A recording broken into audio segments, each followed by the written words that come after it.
அன்பர்களே வணக்கம். இன்று பார்க்க இருப்பது ஸ்ரீ விஷ்ணு புராணம் அத்தியாயம் 1 பகுதி 21 தனு முதலியோரின் வம்ச வரலாறு.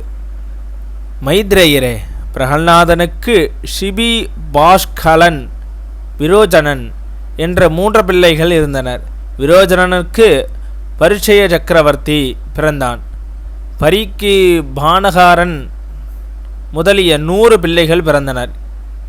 ஹிரண்யாக்ஷனுக்கு சசாசுரன், சகுனி, பூதசந்தாயனன், மகாநாயன், மகாபாகி, காலநாபன் என்று 6 பிள்ளைகள் பிறந்தனர். இத்திதியின் வம்சமாகும். இனி காசியபரின் மனைவியான தனு முதலிய பெண்களின் வம்சத்தை பற்றி கூறுகிறேன். தனு என்பவளுக்கு த்விமூர்தா, சம்பரன், அஜோமுகன், சங்குச்சிரன், கபிலன், சங்கரன், ஏகவர்தினன், தரார்கன், சொர்க்கபானு, ரிஷபவா, புலோமன், விட்பர்ஷி முதலிய அதி பலசாலிகள் பிறந்தனர். இவ்வாறு தனு என்பவனின் வம்சத்தில் மகாபலசாலிகளான அசுரர்கள் பலர் பிறந்தனர். இவர்களுக்கு ஏராளமான புத்திர பௌத்திர சந்தானங்கள் உண்டாகின. பிரகலாதனின் வம்சத்தில் நிவாரண வம்சம் என்ற அசுரன் தோன்றினான். தம்பரை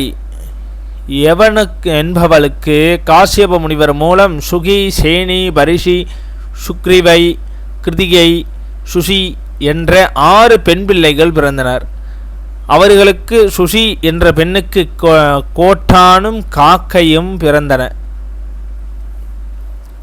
சேனி என்பவளுக்கு பருந்தும், பரசிக்கு செம்போத்துகளும், கிருத்திகைக்கு கழுகுகளும், சுசிக்கு தண்ணீர் பறவைகளும், சுக்ரீவைக்கு குதிரைகளும் ஒட்டகங்களும் பிறந்தன.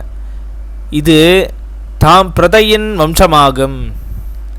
விந்தைக்கு கருடன், அருணன் என்ற 2 புத்திரர்கள் பிறந்தனர். கருடன் பாம்புகளை உண்ணும் கொடியவனாக பறவை இனத்தின் தலைவனாக விளங்கினான்.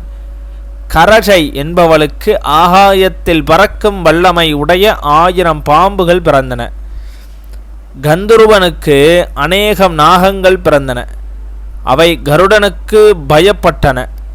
அந்த நாகங்களின் சோசன், வாசுகி, தக்ஷன், சங்கன், ஸ்வேதன், மகாபத்மன், கம்பலன், அசுவதன், ஏகபுத்திரன், கார்கோடன், தனஞ்சயன் என்போர் மிகவும் முக்கியமானவர்கள்.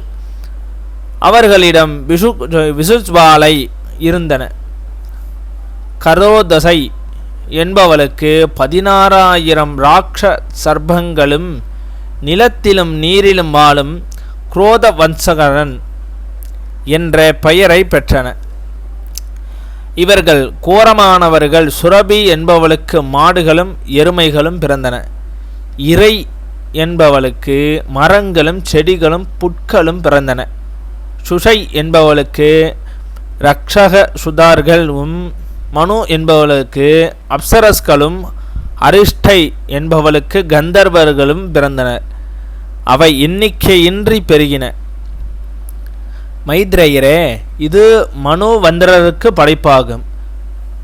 வைவஸ்தவ மனுவந்திரத்தில் வருணன் ஒரு யாகம் செய்ய அதில் சதுர்முக பிராமன் தோன்றி அதை நிர்வாகம் செய்தான்.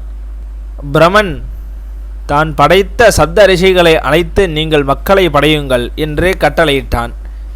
இவ்வாறு இருக்கும்போது தேவர்களால் அசுரர்கள் அழிந்தமையால் கண்டு துன்புற்ற திதி என்பவள் தனது கணவனான காசியபரை அணுகி அவரை பெருமகிழ்வுக்குள்ளாக்கினாள். அதனால் மகிழ்ந்த காசியப முனிவர், பெண்ணே, உனக்கு விரும்பியவற்றை கேள் என்றார்.